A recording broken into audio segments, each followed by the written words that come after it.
संत लूकस के अनुसार पवित्र सुसमाचार अध्याय 12 वाक्य 13 से 21 तक। भीड़ में से किसी ने ईसा से कहा, गुरुवर, मेरे भाई से कहिए कि वो मेरे लिए संपत्ति का बंटवारा कर दें। उन्होंने उसे उत्तर दिया, भाई, किसने मुझे तुम्हारा पंच या बंटवारा करने वाला नियुक्त किया? तब ईसा ने लोगों से कहा, सावधान रहो और हर प्रकार के लोभ से बचे रहो, क्योंकि किसी के पास कितनी ही संपत्ति क्यों न हो, उस संपत्ति से उसके जीवन की रक्षा नहीं होती। फिर ईसा ने उनको यह दृष्टांत सुनाया। किसी धनवान की जमीन में बहुत फसल हुई थी। वह अपने मन में ही इस प्रकार विचार करता रहा, मैं क्या करूं? मेरे यहाँ जगह नहीं रही जहाँ अपनी फसल रख दूं। तब उसने कहा, मैं ये करूँगा, अपने भंडार तोड़कर उनसे और बड़े भंडार बनाऊंगा।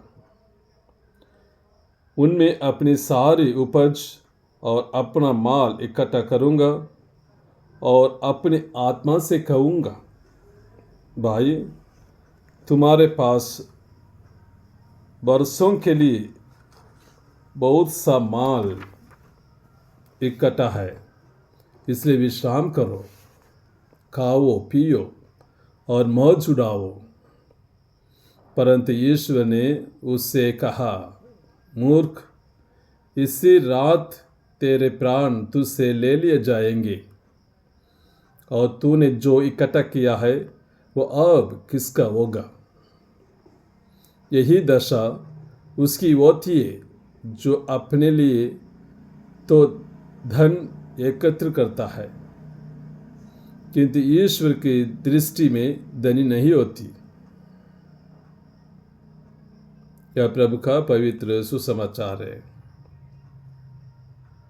आज प्रभु यीशु मसीह हमें यही कहते हैं, कहाँ हमारा धन दौलत इकट्ठा करना है। हमारा धन दौलत स्वर्ग राज्य में इकट्ठा करना है। इसलिए प्रभु ईश्वर ने हमें मौका दिया है, क्योंकि जब मृत्यु आएगी कोई व्यक्ति नहीं जानता। जब ईश्वर हमें बुलाएंगे कोई व्यक्ति नहीं जानता। इसलिए ईश्वर ने हम लोग को मौका दिया है अच्छा कार्य करते हुए, सेवा करते हुए पुण्य कमाने के लिए। जब हम इस दुनिया से विदा लेकर जाएंगे, प्रभु यीशु मसीह के सामने, प्रभु ईश्वर के सामने जो हम कर्म किए हैं, अच्छे कार्य किए हैं, उसके आधार पर प्रभु ईश्वर हमें इनाम देंगे और ईश्वर यही कहेंगे, आओ मेरे पास, खुशी और आनंद मनाओ।